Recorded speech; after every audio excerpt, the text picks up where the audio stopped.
This stretch of Park Avenue on the Upper East Side of Manhattan is the wealthiest neighborhood in New York City. This is where the people at the top of the ladder live, the upper crust, the ultra-rich. But this street is about a lot more than money. It's about political power. The rich here haven't just used their money to buy fancy cars, private jets, and mansions. They've also used it to rig the game in their favor. Over the last 30 years, they've enjoyed unprecedented prosperity from a system that they increasingly control. But if you head north for about 10 minutes, this Park Avenue comes to an end at the Harlem River. On the other side of the water, there is another Park Avenue. This is the South Bronx, home to America's poorest congressional district. There are 700,000 people in this district. Almost 40% of them live in poverty, making less than $40 a day. From here, the last 30 years have looked very different than the view from Manhattan's Park Avenue. People here have seen their wages fall and the cost of almost everything else go through the roof. They've lost their jobs in the recession caused by bankers across the river. They've watched their children struggle in failing schools. And they've ended up even worse off than they were a generation ago. But America is still a land of opportunity, isn't it? A place where anyone can make it to the top if they're willing to work hard and set their sights high. That's what makes this country great. Isn't that what we tell ourselves? But in today's America, what are the chances that someone who starts their life on this Park Avenue will end up living on this Park Avenue?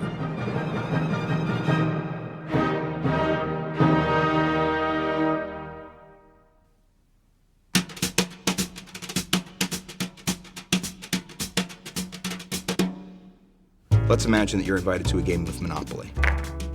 And you arrive at this game to find out that all of the property's been divided up. All of the money's already been handed out. But you're told, hey, go ahead and sit down, play the game. We're gonna give you a chance to play just like everyone else. There are some in society that have a lot of access, a lot of social mobility, a lot of resources to do the things that they want, as opposed to other people who are more disadvantaged, more underprivileged, don't have the same levels of resources. Paul Piff is a social psychologist at the University of California, Berkeley, who studies the psychology of wealth and the consequences of inequality in our society. I read about an experiment he conducted, and it caught my interest. Come on, let's play Monopoly. Oh wait, I get $200. Oh yeah. Monopoly first became a hit during the Great Depression.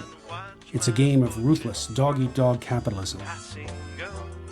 True to the American dream, everyone has an equal opportunity, starting with the same amount of money and the same chance to succeed. Winning is a mix of luck and skill. For his experiment, Piff rigged the game by giving one player a huge advantage. So there are two players, they don't know each other. You flip a coin to determine your position. So it's random, almost like your emergence into the world is random, whether you land in this family or this other family. If you were the rich person, you got a lot more money. You got 2 times as much money. When you pass go, you collect $200. You would get to roll both dice, so you're allowed to move around the board quicker. How many 500s did you have? Just one. Are you serious? Yeah. I have 3. Now, if you're on the low end, we really hit you hard. You got half the money. When you passed go, you collected half the salary. I'm gonna lose pretty soon. You only got to roll 1 die, so you're moving around the board very, very slowly. The other person's just whizzing around you, collecting $200 every couple of turns. I'm gonna get another $200 again. I know. Even in a game that's openly rigged, the rich players inevitably exhibit a sense of entitlement. They gobble up more of the carefully placed pretzels. They come to believe that they deserve to win. I'm gonna buy out this whole board. And they show no concern for the misfortune of the poor players, even though the poor players don't stand the slightest chance of winning. Lose all your money soon. The idea of the American dream is that everyone's got an equal opportunity. You just got to decide to play. But in fact, there are large groups of people that experience the game as unfair. The opportunity's not there. All the rules have been decided, the property's already been bought up, and the money's already in the hands of the other players. Get rebound. Go. First down, get everything. That's my goal. I'm Michael Jordan. I'm Kobe. I'm Ray Allen. Almost all families start out with wanting the same things for their children. They want them to be safe, they want them to be happy, and they want them to be successful and healthy. But even before birth, so many kids start that race behind. They come into a neighborhood that's unsafe. Maybe they're in an overcrowded apartment. They don't have healthy nutrition.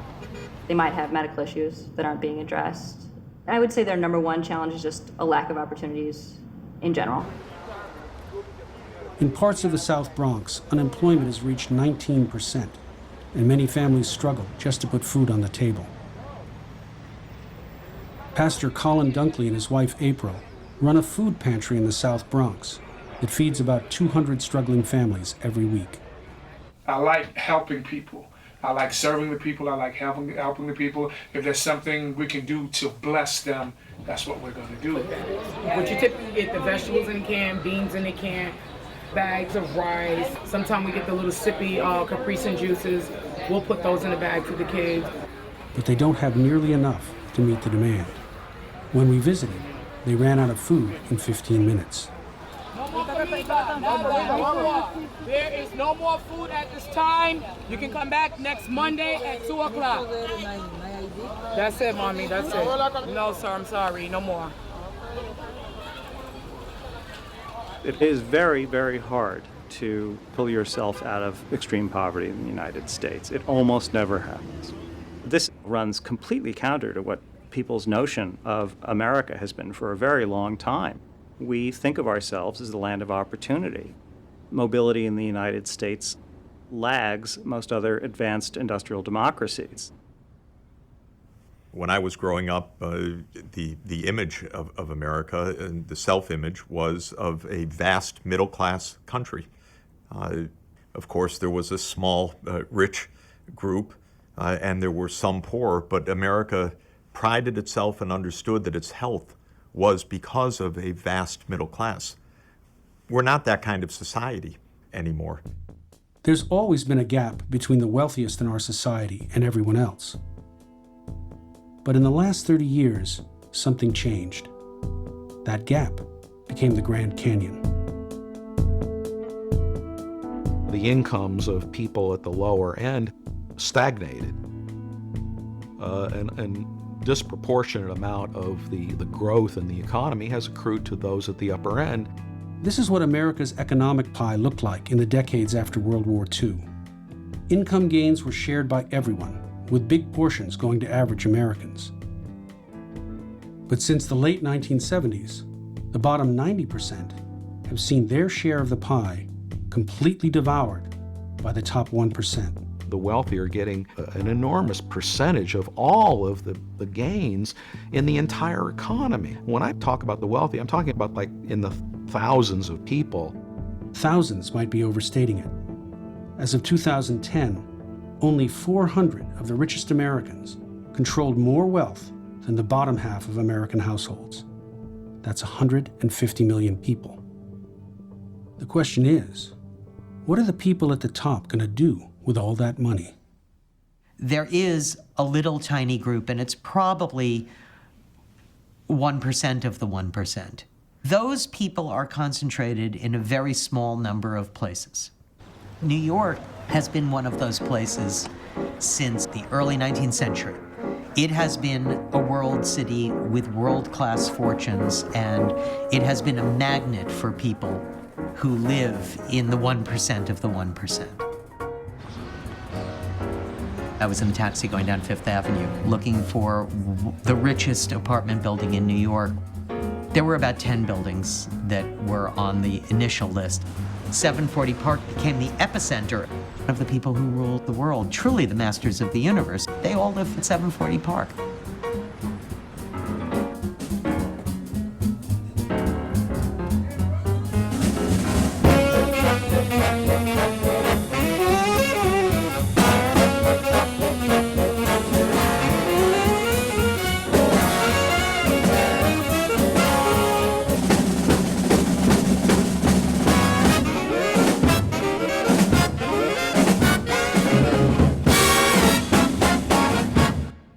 It was known before my book as the Rockefeller Building, but in fact, Rockefeller was not one of the original people in the building.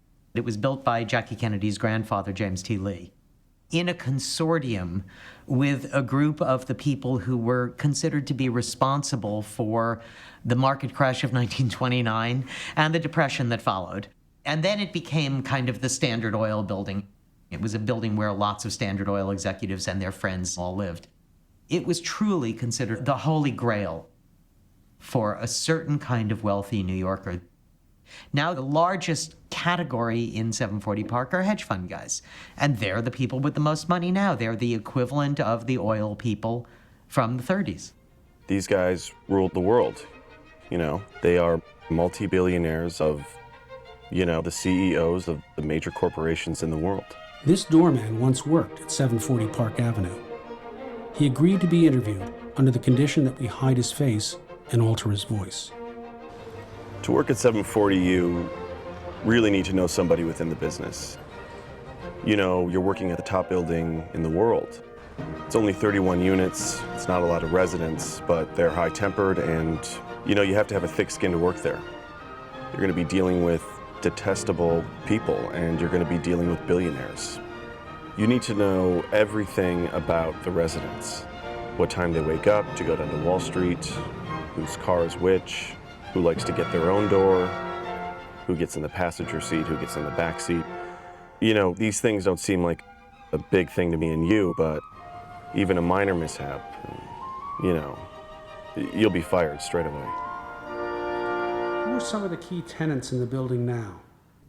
You've got John Thain, the CEO who presided over the downfall of Merrill Lynch. Ezra Merkin, who was the feeder to Bernie Madoff. David Koch, who is the richest person in the building. And of course, Steve Schwartzman, the poster child of capitalistic greed in the last 10 years. Billionaire Steven Schwartzman, one of the kings of private equity, lives in 740 Park's most extravagant apartment. Schwartzman was a managing director at Lehman Brothers before co-founding the Blackstone Group. He is one of the most prominent CEOs when it comes to lobbying for tax policies that favor the ultra-rich. He was a strange guy, Mr. Schwartzman. Thank you for the opportunity to address the 66th annual Alfred E. Smith Memorial Foundation dinner. We call it Occupy Waldorf. He seemed to be out of the public eye, but then these little spurts where he'd have his 60th birthday party. He had Rod Stewart play, and it was all over the papers, and he had a replica of his apartment built in this hotel, and it was just completely ridiculous. He'd have his annual Christmas party, and he'd have 25 Christmas trees come in, these massive Christmas trees. 25 Christmas trees? Yeah. Every room would get a Christmas tree and be fully decorated. Steve Schwartzman lives in the apartment that had previously been owned by John D. Rockefeller Jr. It's a sprawling apartment. It's 37 rooms. Lavish beyond your wildest imagining, 20,000 square feet. Schwartzman paid just under $30 million for this apartment. Pocket change for a Wall Street tycoon worth over $5 billion. If a few people, do really well, why is that such a big deal? Isn't that just proof of the American dream? You work hard and you're successful. We as a society have very complex views about economic inequality. Americans are not of the view that all inequalities of wealth or income are unjust. And in fact, they think if you work harder, if you seize opportunities, then you should be able to get ahead. Jacob Hacker is a political scientist at Yale and the co-author of Winner Take All Politics, which argues that this extraordinary accumulation of wealth at the top isn't just about hard work. It's about wealthy interests using the political system to rig the rules in their favor. There's been a reinforcing cycle. Those at the top have done well. They've invested in policies that are favorable to them, and they've done even better, and then they've churned a lot of that money back into politics. To understand how big money rigs the rules in Washington, I sought out the poster child for political corruption, former lobbyist Jack Abramoff. A few years ago, I made a film very critical of Jack. Now, after spending nearly 4 years in federal prison for conspiracy to bribe public officials, he is touring the country trying to promote reform. I wish I could tell you that in the midst of all of my lobbying activity, I came to an epiphany, but I didn't. It, unfortunately for me, required my demise. Jack Abramoff has pled guilty to federal corruption charges. But eventually I decided to look honestly at the past activities I had engaged in. I also systemically looked at the overall picture and realized the system itself was really badly in disrepair. I'm just a bill, yes, I'm only a bill, and I'm sitting here on Capitol Hill. This Schoolhouse Rock video from 1975 is still used to teach many Americans about how their government is supposed to work. Some folks back home decided they wanted a law passed, so they called their local congressman, and he said, "You're right, there ought to be a law." Then he sat down and wrote me out and introduced me to Congress, and I became a bill. It was very cute, but it's not what goes on in Washington. The bill is very rarely, I would say never, typed up by the congressman after hearing from a diverse group of citizens. You know, the staff are busy, the congressman busy, and so they frequently in the past and still avail themselves of the services, let's call them, of the lobbyists to write these bills. The lobbyists will bring in the exact draft of what they want because they want to make sure it is exactly what they need. Now, as a lobbyist, what was your leverage in terms of getting members to sponsor the bills that you had written? Well, a lobbyist needs to get to the decision maker, the congressman and the staff, and that involves, unfortunately, financial conveyances. One of the dirty little secrets in Washington today is how much time members of the House and Senate spend every week, not just in the election season, but all the time, year-round, on the telephone, asking people for money. It's begging for money. It's a sad spectacle. When you have campaigns that are costing tens of millions of dollars, the people who have the money want something back. Money is being used to buy results. That is the problem. That's how I used money. I know what I was doing. So when did this all begin? When did big money take control of Washington? It really has to do with the mobilization of business that occurred in the mid-1970s. Because of Ralph Nader and other corporate reformers, business was pushed back strongly on the defensive. Air and water pollution control, safer cars and highways, and many, many better ways of doing things. We're a rich country, but we're not distributing it for our major public needs. Ralph Nader, a deeply, deeply hated figure by corporate America in those days, scared them to death. And what did business do? Well, they followed the prescription of the future Supreme Court Justice Lewis Powell, who wrote an influential memo for the Chamber of Commerce saying that business needed to organize. Businessmen of the world unite.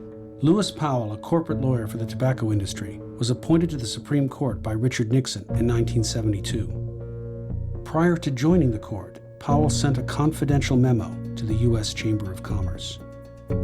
In it, Powell targeted Ralph Nader as the biggest enemy of American business and described a roadmap for the corporate takeover of American public institutions. It called for big corporations to become more aggressive in molding American politics and law. Corporate America heeded that call.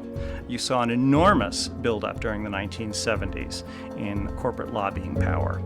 They invested enormous new sums in politics. They started to change their strategies, moving from New York, in the case of one big business organization, to Washington, developing personal relationships between CEOs and politicians. The result was a shift from policies that benefited the middle class and poor to policies that favored wealthy interests. In 1978 and beyond, you get a major defeat for organized labor, a defeat of an effort to link the minimum wage to general wage inflation so that the minimum wage wouldn't just erode over time. You get the passage of massive tax cuts for the rich, including a big reduction in the capital gains tax rate. Lobbying was a $400 million a year industry in the 1980s, and it's about a $4 billion industry today. Washington is almost owned and operated by the U.S. corporate sector at this point.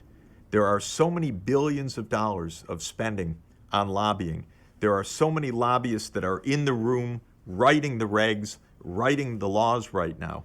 There is so much financing of political campaigns. There are so many bought politicians. Our civics books tell us that the president is the most powerful person in the world, and that special interests must go to Washington to petition the government. But when it comes time to raise money, our presidents go hat in hand to the people who really have the power. In 2007, President George W. Bush made a pilgrimage to Steve Schwartzman's apartment to ask for money for the Republican National Committee. The Secret Service were coming for, I would say, 3 to 4 months before the actual visit. And they would come every week just to check up, look around the building. They did background checks on us for sure. They had the sharpshooters out. They brought Mr. Bush to Mr. Schwartzman's apartment. He spent maybe 15 minutes out, and that's it.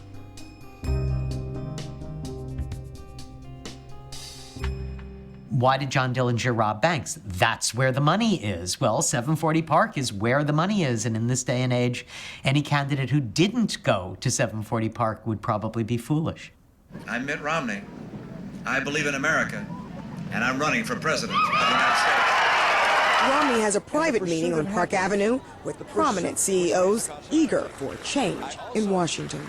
Mitt Romney went to kiss Mr. Schwartzman's ring and meet some of his friends and no doubt collect a few checks. What makes him good for the country? Mitt, he's a natural leader, and he's accessible. He listens to what you say. And what are you telling him about what needs to be done? We had a nice meeting about 3 weeks ago for an hour, and what I tell him stays with me, but I'm not shy. They can influence the writing of laws, the implementation of regulation, the degree to which the tax code tilts towards business and those at the top versus ordinary working Americans. A perfect example of the influence that a small group of billionaires can have on the government is something in the tax code called the carried interest provision. It allows hedge fund and private equity managers like Steve Schwartzman to pay a 15% tax rate on their income, even though, unlike normal capital gains, they're not required to risk their own money. When it's explained to people, they think it's crazy. The most highly paid financial executives get taxed at a rate lower than your mom and pop grocery. It is in the tax code because of the incredibly effective lobbying of the financial industry. Okay, it was a question about carried interest being taxed at a lower rate. We sort of look at this as sort of an issue that's now in the political world, and you know, it will be solved in that world. We don't have much of a say in that. Schwartzman went to Capitol Hill yesterday and stood outside the Senate chamber lobbying senators. Schwartzman was there to fight against higher taxes on so-called carried interest. From 2006 on, every Democratic leader and president, in the case of President Obama, has said, we're going to get rid of this. Let's ask hedge fund managers to stop paying taxes that are lower on their rates than their secretaries. And then magically it manages to survive. Before you know it, the congressional session has ended, and oh my God, we ran out of time. We didn't get to it. We'll do it next time. It appears the Democrats have completed their takeover of Capitol Hill. Even when the Democrats controlled both houses of Congress, they couldn't close the carried interest loophole. The question is why? It passed the House twice. But in the Senate, the hedge funds had a pal in Charles Schumer of New York, the senator from Wall Street, as he was known for many years. Charles Schumer is one of the most powerful senators in the country and has raised more campaign money from the financial industry than any other Democrat currently serving in Congress. Schumer became famous for his ability to gain Wall Street dollars. That's why he was elevated within the Democratic leadership, is because he was such an effective fundraiser. Schumer in that period was the chairman of the Senate Democratic Campaign Committee, which, you got to give the guy credit, he turned this into an absolute money machine. Schumer helped the Democratic Party raise record amounts from Wall Street. And in June 2007, as the Senate was considering legislation to close the carried interest loophole, Schumer went on a fundraising frenzy. In that 1 month, he raised more than $1 million from hedge funds and private equity firms like Blackstone. The carried interest bill never saw the light of day. Schumer just buried the idea. It never came up for a vote in a committee or on the floor of the Senate. It just disappeared. Well, I believe that income equality, jobs, the economy has been the issue for a long time. Schumer consistently says, oh, I don't think this is a good provision, we need to change it. Are you willing to vote to get rid of the carried interest provision, which allows people like Mitt to make that kind of tax break? But we need to make sure that every possible group that might get a similar kind of preferential tax treatment is also dealt with. But any carried interest, whether it's venture capital or oil and gas or anything else. He's basically saying, you know, we need to overhaul the whole tax code, which of course guarantees that you'll never reach agreement. Every senator pays attention to the industries with big footprints in their states, as they should. In defending this loophole, Senator Schumer often says he's merely representing his constituents, the bankers. But what about his other constituents? Police officers, nurses, firemen. They help to save the lives of New Yorkers, including hedge fund managers. Yet the senator from New York doesn't think it's unfair that a veteran fireman can pay nearly double the tax rate of a hedge fund billionaire. Chuck Schumer is thinking, I need to make sure that I represent these deep-pocketed Wall Street interests if I want my party and me to be successful. And that, I think, is a perfect example of the way in which money talks in American politics today. And nobody's money talks louder than David Koch's. This right-wing oil tycoon with a fortune of $25 billion is the richest resident of 740 Park Avenue. David and his brother Charles run Koch Industries, one of the largest privately owned companies in the world. They make things like Dixie cups, Brawny paper towels, Lycra, and Stainmaster carpet. But their most profitable business is oil and gas, which helps Koch Industries bring in over $100 billion in annual revenues. Together, the Koch brothers may have spent more money to influence American politics than anyone else in the country. They basically are unprecedented. They influence American politics on a completely different dimension than anybody else. The minute you walked in the joint, I could see you were a man of distinction, a real big spender. Millions of dollars for Republican politicians. More than $50 million, for example, to lobby in Washington since 2006. Good looking, so refined. Say, wouldn't you like to know what's going on in my mind? As much as $200 million of their own money this year to help defeat President Obama. A big spender. Spend a little time with me. They are just, you know, an incredible dynasty story in America. In 1927, the father, Fred Koch, came up with some method for refining oil that was better than the method that was being used. The major oil companies supposedly blocked him because they had a monopoly on their own process. And so he took his method to Russia. And he basically set up the oil business for the Soviet Union.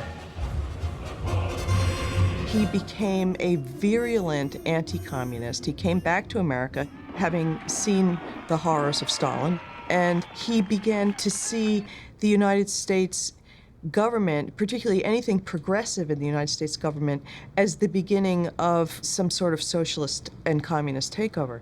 So that's the milieu in which the Koch brothers grew up, and they were taught from a very early age, big government is bad. In 1980, David Koch actually ran for vice president on the Libertarian ticket. They count on growing sympathy for their party's single goal, freedom from government. He did abysmally. The Libertarian ticket got 1% of the vote in America in 1980. What they learned from that is they had to figure out another way to get their ideas to become influential. So the Kochs decided to use their money to advance their agenda. They gave generously to political candidates, but more importantly, they invested heavily in groups that could bring their anti-government ideas into the mainstream. The brothers gave millions to right-wing think tanks, and Charles even founded one, the Libertarian Cato Institute. Government's too big, and it's getting bigger, and we don't want to encourage bigger government. Take the keys to the liquor cabinet away from the alcoholics. The Kochs also wrote out enormous checks to universities to support programs that would promote deregulation and free market economics. Their free market ideology, they argue, is just about principle, but there are many, many areas in which their business interests butt into regulations. Environmental regulations have been especially bad for the Koch's bottom line, and they've been slapped with numerous fines from the Environmental Protection Agency. We are talking about millions of gallons of crude oil being released into the environment. In 2000, Koch Industries had to pay a $30 million fine for its role in over 300 oil spills. At the time, it was the largest civil penalty in the EPA's history. When you make businesses less competitive because they're having to deal with regulations from the Environmental Protection Agency and other unelected bureaucracies, instead of creating jobs and instead of being able to compete with our foreign competitors, we know it kills jobs. This is Tim Phillips, the head of the Koch brothers' latest venture, Americans for Prosperity. We're genuinely fighting to preserve and expand economic freedom, which we believe is the best way to give folks from every walk of life prosperity and a shot at a better life. Through Americans for Prosperity, the Kochs have provided tremendous financial backing to the Tea Party movement by organizing rallies and protests, flying in big-name guest speakers. Don't tax us anymore! And flooding the airwaves with advertising. Wasteful spending must stop. Go to spendingcrisis.org to make your voice heard. People were looking at the Tea Party movement as this sort of spontaneous combustion, this grassroots thing that just exploded, and what it really was something that was being fed by libertarian billionaires. We want the maximum freedom to launch businesses, create opportunity, and expand prosperity. We desire a tax code that does not punish hard work or crush the entrepreneurial spirit that makes America unique in the world. They have this ideology of the free market and how it making money equals freedom. And if you listen to the Tea Party rhetoric, you hear exactly the same phrases. Our side and the side you're on today is the side, frankly, of freedom. They're chanting liberty and chanting no more taxes. Freedom, liberty, and people waking up to the fact that this is our country and it's up to us to take it back. Our rights are being taken away, little by little. But what kind of freedom is Americans for Prosperity talking about? Is it freedom for everyone, or just for billionaires who want freedom from taxes, the freedom to pollute, and freedom from any responsibility to the rest of society? To answer that question, just go to one of their rallies, where you're likely to see signs promoting a once discredited philosopher and novelist who's recently found a new audience.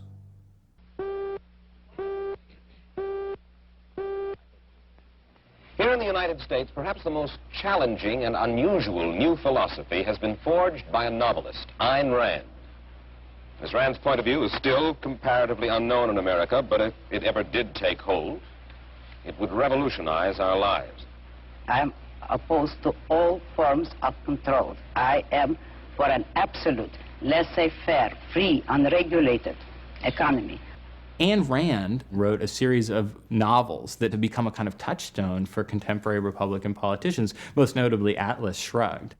There's Atlas. He holds the world on his shoulders.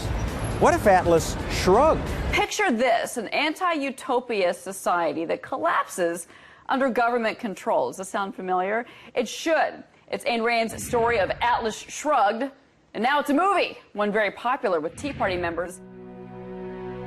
Atlas Shrugged is about an America where businesses are regulated. The rich pay taxes, and the government tries to help the middle class and the poor. In other words, a doomsday scenario. In Rand's world, anyone who needs a little help in life is a moocher or a parasite, and anyone who wants to help others is a villain. Her heroes are proud to be as selfish as possible. You really don't care about helping the underprivileged, do you? No, Philip, I don't. There are statements by John Galt, the character in Atlas Shrugged, that if you so much as smile at the poor person, if you give him pennies, you put the world on a path of destruction. Finally, the CEOs of America get sick and tired of living under a government that no longer caters to them, and they decide to go on strike. What are you selling, pal? Nothing. I'm simply offering a society that cultivates individual achievement. They head off into the mountains and start a new society, one where there is no government, Atlas Shrugged is told as a horror story, a nightmarish vision of what would happen to our country if wealthy Americans like David Koch and Steve Schwarzman just left us to fend for ourselves. Yeah, we supported. We had screenings around the country, and we liked that story to be out there, and we liked the ideas to be out there. And we certainly believe and share many of the principles and values that book was based on, the inherent morality of capitalism. You do not like the altruism by which we live. What say that I don't like is too weak a word. I consider it evil. The appeal of Ayn Rand is that, it's basically the Gordon Gekko message. Greed is good. That ideology is appealing, I suppose. If you have a tremendous amount of money, you might feel guilty otherwise. How does your philosophy translate itself into the world of politics? We believe that America deserves a choice of two futures. We believe Paul Ryan receives more money from the Koch brothers than any other member of Congress. He is also the country's most powerful politician to publicly embrace the philosophy of Ayn Rand. By running on his anti-government views, this Republican from Wisconsin became a Tea Party favorite, a powerful member of Congress, and a candidate for high office. Join me in welcoming the next President of the United States, Paul Ryan, Vice President of the United States.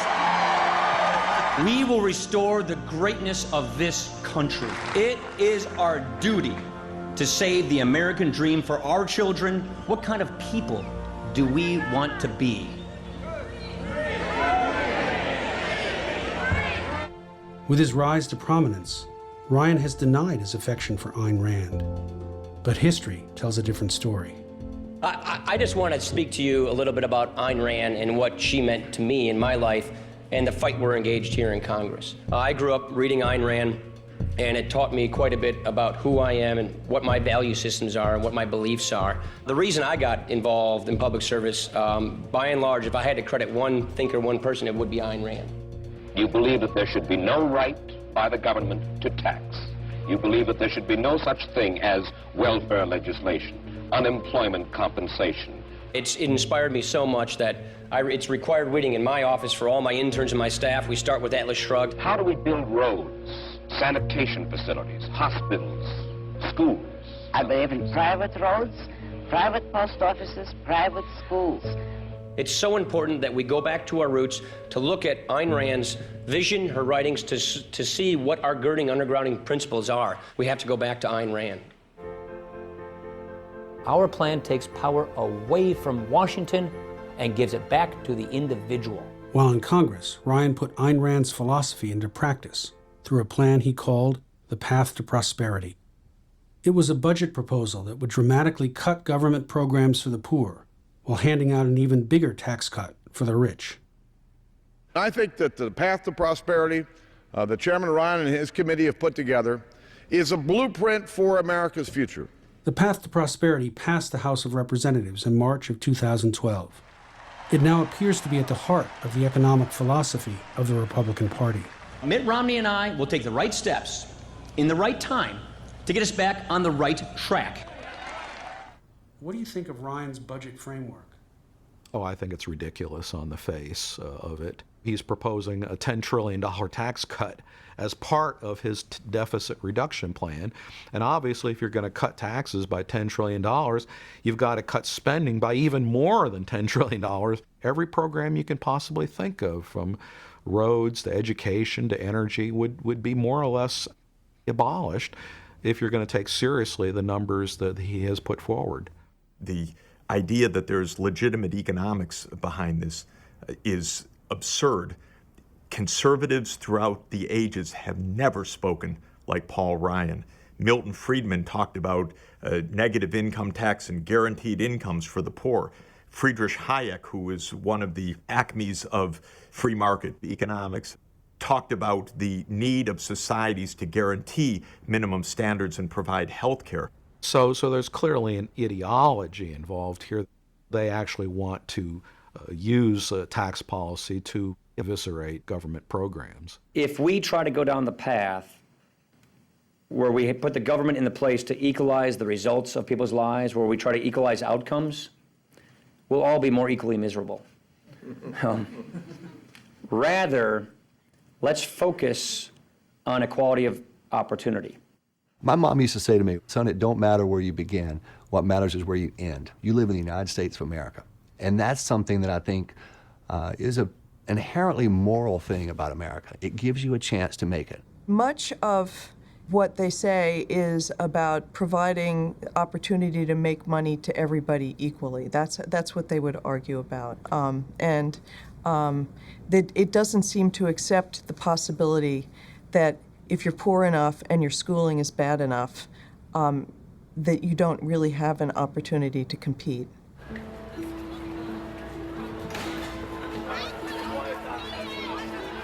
Almost everyone agrees that education is the key to upward mobility. For people starting at the bottom of the ladder, a college degree can quadruple their chances of making it to the top. But college is increasingly out of reach. The cost has gone up over 500% since 1980. Meanwhile, without a college degree, it's harder than ever to get a job. If you only have a high school diploma, there's a 7 in 10 chance that you don't have full-time work at all. It's a cruel irony that the U.S. economy has a desperate need for skilled labor in manufacturing, high-tech, and health industries. But there aren't enough qualified workers to fill those jobs. Even with 12 million Americans unable to find work, training and education programs are being slashed by both parties in favor of tax cuts for the rich. I find it hard to be an optimist right now for people whom I care about and people who the Poverty Institute cares about, people who want to support their families through work and can't. Today, 1 in 7 Americans receives food stamps. More than half of those people are children and elderly. 41% of recipients live in working households. A job is no longer enough to keep Americans out of poverty. For the people that think, okay, they don't need anything, they don't need a handout, they should just go get a job. Yes, as soon as they create jobs for people to get them, then great. I'm pretty sure they'll be there. There's nothing. So what do you do when there's nothing? That's where the safety net comes in. But it's not just the poor who are struggling in America. In Paul Ryan's home state of Wisconsin, many residents who were once middle class now have a hard time meeting their basic needs. In the well-to-do county of Waukesha, over 6,000 people use this food pantry every month. We do hear a lot from people, why do you need a food pantry in Waukesha County? There's no way that should be necessary. We're seeing more individuals and families that have high education levels and professional training, more so than any other time in our history. People who, because of different factors in the economy right now, have lost their job or have had reductions in income. So access to free food is about the only way that they can stretch their monetary resources. The vegetable with beef. My husband lost his job, and so we are working off one income. And we also have a 6-year-old who has a medical condition, so it gets a little expensive with that as well. I would say if we didn't have it, we probably wouldn't get a lot of the things that we need. When you're on unemployment, you're supposed to apply for work 2 places a week, and I was applying every day. I ran out of places to apply to. I would apply at even McDonald's. They never even called me back. I'm hoping our politicians are smart enough to keep these programs. What worries me is when they say they want to cut government spending, I'm thinking low-income housing, because it's all a waste to them. But I don't think they realize how essential it is to us. They make money. They don't have to worry about that. And 9 times out of 10, they've come from wealthy backgrounds. They have no clue what it's like to be this. Until you've been there, it's a whole different ballgame. When I was working the quarter grill at McDonald's on the interstate in Janesville as a kid, when I was detasseling corn, when I waited tables to pay back my student loans, I didn't think of myself as stuck in some class. I thought of myself on the way to opportunity.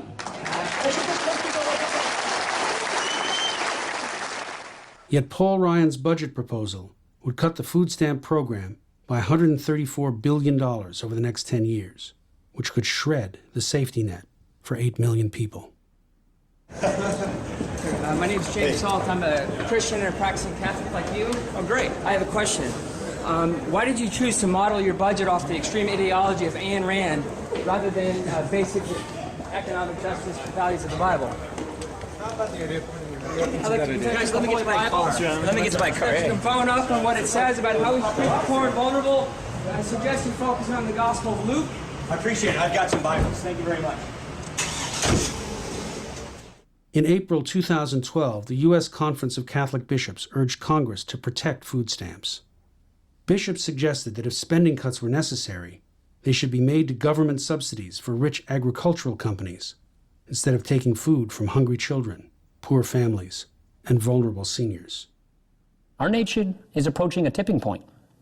We're at a moment where if government's growth is left unchecked and unchallenged, America's best century will be considered our past century.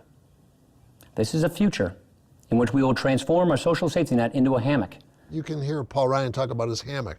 This hammock, the average benefit in Wisconsin was $246 a month last year for 2 people, about $350 for 4. Is that enough for you to say, put my feet up in the hammock, I got these food stamps? Feeding people is something that this country can afford to do and should be able to do. That's not a hammock. And if you try to raise our taxes and trample on our liberties, we're either going to beat you or make your life miserable.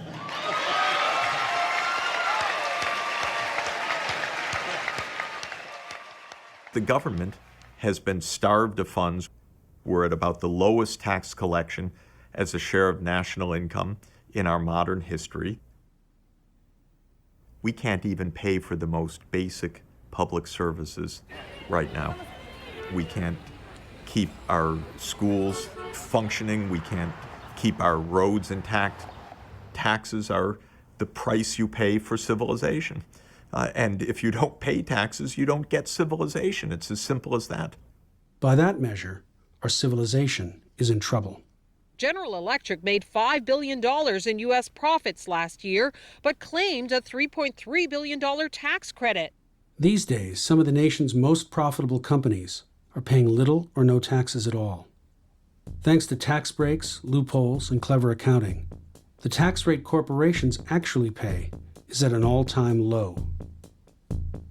The same thing is true for personal income taxes, especially for the ultra-rich. Tax rates for millionaires have dropped more than 25% in the last 2 decades. And for a handful of extremely wealthy individuals at the top, taxes have fallen by almost 50%. A big part of that dip is because of the tax cuts signed into law by President George W. Bush. Bush slashed the capital gains rate on investments to 15%, nearly half what the rate was under Ronald Reagan. But even though the rich got most of the benefits, the argument was that these tax cuts would be good for all of us. If you have 0 capital gains in terms of the tax code, you're going to see billions of dollars pour into investment, billions of dollars open up new factories, billions of dollars invest in new technology, and we're suddenly going to have the most dynamic economy in the world. It's a theory Ayn Rand would love. You have to make sure that the rich are happy so they don't go on strike. Well, that's the argument, but you don't really see any actual economic evidence to prove that. The Republicans made all these arguments back in 2003 that if we cut taxes on dividends and capital gains and reduce the top tax rate on the wealthy, we'll get this explosion of investment and growth and jobs. You can look up the data for yourself, but I certainly don't remember any big increase in growth after 2003. You know, my job is I'm a venture capitalist. What I do is I invest in small, typically high technology companies with the objective of helping them grow and hopefully having them grow a lot. Garrett Gruner is a millionaire businessman and a member of the Patriotic Millionaires for Fiscal Strength, a group that advocates raising taxes on people like himself. The Republicans argue that as you reduce marginal taxes, you incent people to make the sorts of investments that I've made. In fact, that has not been my experience at all. I have literally not once ever looked at marginal tax rates as a reason to make or not make an investment. The Bush tax cuts were the payoff for a lot of investment that the wealthy made in the Republican Party over a very long period of time, and they were the prime beneficiaries of it. There was essentially no economic impact at all, except that it increased the deficit. The Bush tax cuts have added over $2.9 trillion to the national debt. Paul Ryan's proposed tax cuts would add another $4.6 trillion in debt over the next 10 years. What's hard to understand about this relentless push to cut taxes for the rich is that they already have so much more than the rest of us. In 1965, CEOs made about 20 times as much as the average worker. Today, by the most conservative estimate, that number is 231. So what's going on here? Are CEOs getting paid more because they deserve it?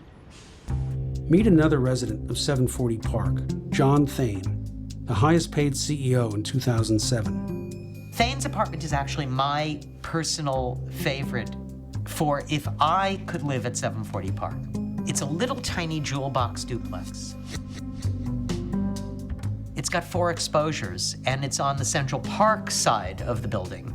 Thain had been a senior executive at Goldman Sachs and served as CEO of the New York Stock Exchange before becoming the head of the investment bank, Merrill Lynch.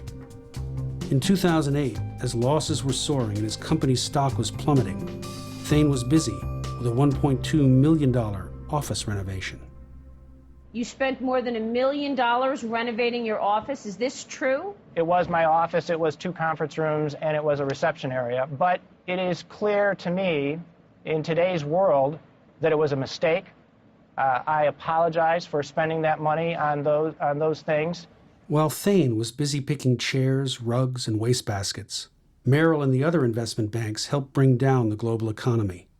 Wall Street has been turned upside down. The collapse of one investment bank, the takeover of another. $29 billion to help J.P. Morgan $85 billion to bail out the insurance giant AIG. Wall Street was rescued by U.S. taxpayers, not only through bailouts, but also through government loans that carried virtually no interest. I'm confident that this rescue plan, along with other measures taken by the Treasury Department and the Federal Reserve, will begin to restore strength and stability to America's financial system and overall economy. Meanwhile, under Presidents Bush and Obama, millions of middle-class American homeowners facing foreclosure received only a tiny fraction of the bailouts given to wealthy bankers. In the end, Merrill Lynch suffered over $27 billion in losses under Thain's leadership and was sold to Bank of America. But that didn't stop Thain from handing out $3.6 billion in performance bonuses to Merrill executives. The bonuses were paid even as Merrill suffered $15 billion in losses. If you live in a world where everyone you know is chasing huge sums of money every day, and their morality is determined by what it's necessary to do to get richer and richer and richer, you're not going to have the same moral constructs affecting your behavior. When someone was made to be rich, even in a very basic game of Monopoly, they become more self-centered, more dominant, and less sensitive to how their behavior is affecting the other person. As wealth becomes increasingly concentrated in the hands of a select group of individuals, we're seeing them become more and more insular from the rest of society. When I started at 740, I was like, this is great, you know, come around to Christmas time, I'm gonna get 1,000 from each resident, you know, because they are multi-billionaires. But it's not that way, you know. These guys are businessmen. They know what the going rate is. They're not gonna give you anything more than that. The cheapest person overall was David Koch. We would load up his trucks, 2 vans usually, every weekend for the Hamptons. You know, I mean, multiple trips, multiple guys, in and out, heavy bags. We would never get a tip from Mr. Koch. We would never get a smile from Mr. Koch. $50 check for Christmas. A check? A check too, yeah. I mean, at least you could give us cash. It seemed that kids between 12 and 15 they realized that they were billionaires. Up till that age, they'd come in from soccer practice, you know, you'd have specific high fives that you'd give them, you'd be their buddy. But when they get older, the kids would suddenly come down to the lobby and they'd just be different people. You know, they'd walk past you and they'd have a different walk. They walked like their dad suddenly. Their parents must have sat them down and said, you know, this is how your life is. You know, you're a billionaire and they're your doormen and they're your housekeepers and they're your drivers and they're not important, you know? Just because you're rich doesn't make you smart. Just because you're rich doesn't make you cultured. Just because you're rich doesn't make you refined. Being rich means you're rich. Some rich people are just dicks. Steven Schwartzman unleashed a disgusting comparison over the administration's effort to increase taxes. He said, quote, "It's a war. It's like when Hitler invaded Poland in 1939. In thousands of different people that we've studied across the country, the more you have, the more entitled and deserving of those things you feel. And that might account in part for the vitriol that you see when people feel like their privileged position is being undermined by others. Since when in this country was it okay to demonize success? The free enterprise system is under attack. Back to the old populist, demonize the rich. You know, the Republicans are always complaining about the Democrats playing class warfare. The Democratic Party is going to have to stop bashing the rich. But they do it themselves by, for example, they're always quick to point out that something like half of all people who file individual income tax returns have either a zero or a negative tax liability. We have a system today in the United States where 45% of Americans don't pay any income tax. You have to have skin in the game. No skin in the game? For the billionaires at 740 Park, it's safe to say that paying taxes has no meaningful impact on whether they can put food on the table, keep their families healthy, or send their kids to college. But on the other Park Avenue, skin in the game has a more literal meaning. It starts at birth. Infant mortality in the United States is already higher than almost every other developed country, but in parts of the South Bronx, it's even worse. Here, infants are 4 times more likely to die than they are in the wealthy neighborhoods across the river. As for the tax contributions of America's poor, people who live in poverty have skin in that game too. Over 45% of the people in this country don't pay income taxes at all, and we have to question whether that's fair. Those are people who don't pay income taxes, okay? It includes all elderly women living alone who just have enough Social Security, they don't even declare. It includes disabled people who don't have earnings. But all of those people pay payroll taxes, sales taxes, property taxes. State and local taxes, gasoline taxes, liquor taxes. This is ridiculous to say low-income people don't pay taxes. They do pay taxes. And they pay a lot of them. They've managed to take the resentment of the middle class, which has actually been quite economically squeezed over the last couple decades, and turn their resentment against the people beneath them. I think we're reaching a tipping point. We're coming close to a tipping point in America where we might have a net majority of takers versus makers in society. It's really, you know, like a magician, you know, trying to point people in a different direction so that they won't notice what's really going on. If you can take the resentment of the middle class and point it downward rather than having it point upward to the people on the top of the 1% who are really, you know, walking away richer than ever, then you can succeed politically, and I think they've been very good at that. You know, the poor are not very well represented in our system of government, I'm afraid. Why is that, do you think? Well, I think one reason I think has a lot to do with the decline of the unions. Throughout the 30s and 40s and 50s, the unions were the vanguard in pushing for social legislation that would help the lower classes in general. Unions are perhaps the only organizations with significant financial and political clout that actually represent the working class. Since the late 70s, corporate interests have been extremely successful at limiting the power of unions. Only public sector unions have shown signs of growth, and the Koch brothers have put their financial muscle behind an effort to destroy them. Wisconsin is ground zero. I think it's going to determine largely whether or not the pampered nature of these public employee unions is finally reined in. If you, like David Koch and Charles Koch, want to take over American politics, you're going to want to knock out whatever the organized forces are on the other side. Discharge the duties. On January 3, 2011, Scott Walker became governor of Wisconsin. He had received significant financial support from the Koch brothers. The national conservative movement wanted a petri dish, and we were that. And he was more than willing to do what they wanted, not the people of Wisconsin. Good morning. Walker quickly introduced a bill to balance the state's budget, but it disguised a much broader agenda. The governor came in and he said, look, you know, you guys got a great deal on your pension. You don't pay anything for your pension, and it's a good pension, so you should pay 5%. Half of what the overall contribution is, which is about 5.8%. Okay, compared to other places that I see, okay.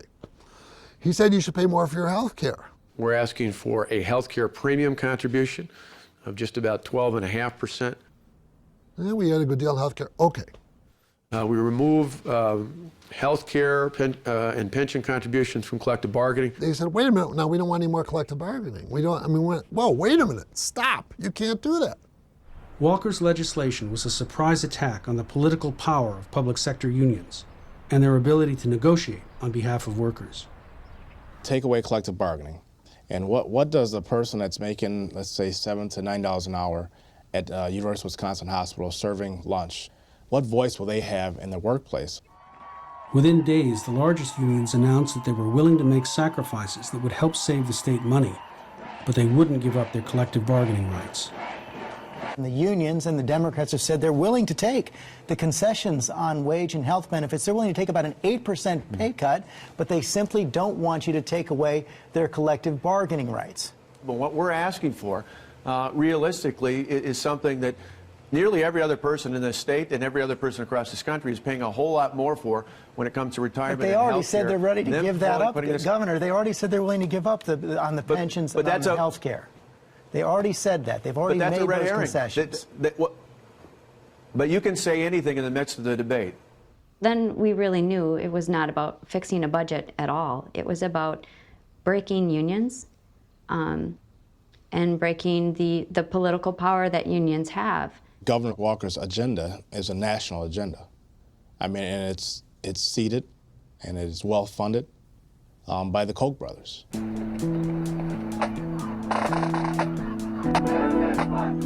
For more than a year, Wisconsin became a battleground. Pro-union protesters occupied the State House for more than 2 weeks. They gathered over 1 million signatures to force a recall election to get Walker removed. The union spent millions fighting for their survival. But wealthy interests outside the state spent far more. The biggest single source of money was Americans for Prosperity, which has spent over $10 million to support Scott Walker. Today, we have more activists in our Wisconsin AFP chapter than there are members of the Wisconsin Teachers Union. We have a very strong, vibrant operation there. Walker has painted teachers and other public union employees as the haves and the private sector as the have-nots. If the public school teachers think they have it so rough, quit and find another line of work. I think McDonald's is hiring. The Madison Firefighters Union, you are supposed to be our heroes. You're not heroes. Can we just get to the point where we can start telling these whiners to go to hell? So you see people who maybe don't have the benefits, and instead of saying to themselves, yeah, we should have that too, it's, you shouldn't have that. What they're trying to do is really squash you so that they can have that much more power and you can have that much less voice. It's teachers whose pay has been reduced against the Koch brothers. It's not a really fair fight. Hi, it's Scott Walker. Scott, David Koch. How are you? Hey, David. I'm good. And yourself? I'm very well. A little disheartened by the situation there, but what's the latest? We'll announce Thursday, and we'll probably get 5,000 to 6,000 state workers will get at-risk notices for layoffs. Beautiful, beautiful. Got to crush that union. and just kind of pass the message on to these guys. If they think I'm caving, they've been asleep for the last 8 years because we don't budge. Goddamn right. But what we were thinking about the crowds was planting some troublemakers. You know, we thought about that. My only gut reaction to that would be let them protest all they want. Sooner or later, the media stops finding them interesting. The next question, I talk to Kasich every day. You know, John's got to stand firm in Ohio. I think we do the same thing with Rick Scott in Florida. I think Schneider, if he got a little more support, probably could do that in Michigan. When you start going down the list, there's a lot of us new governors who got elected to do something big. You're the first domino. Yep. This is our moment. This is our time to change the course of history.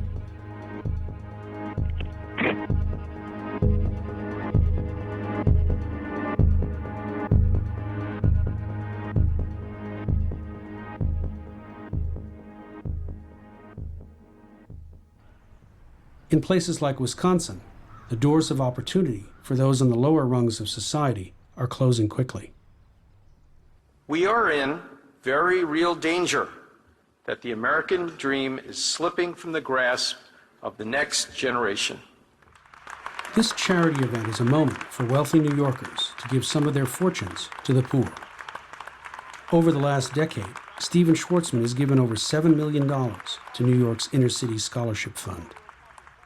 I worry that the social fabric of America is being ripped purposefully by people who are taking advantage of individuals who are suffering.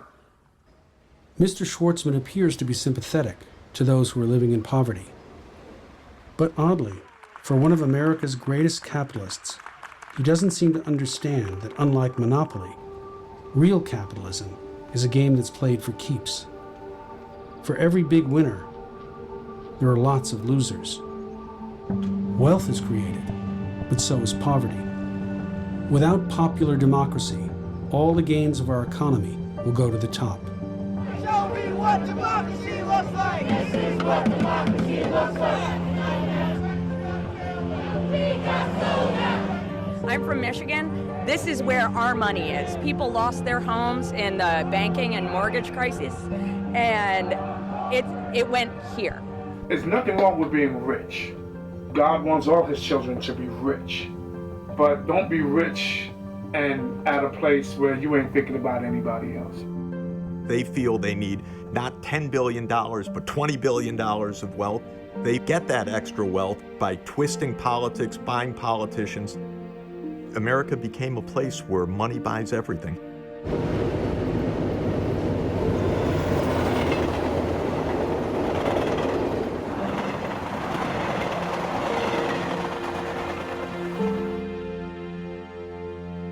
The rich are often held up as shining examples of what's possible in America.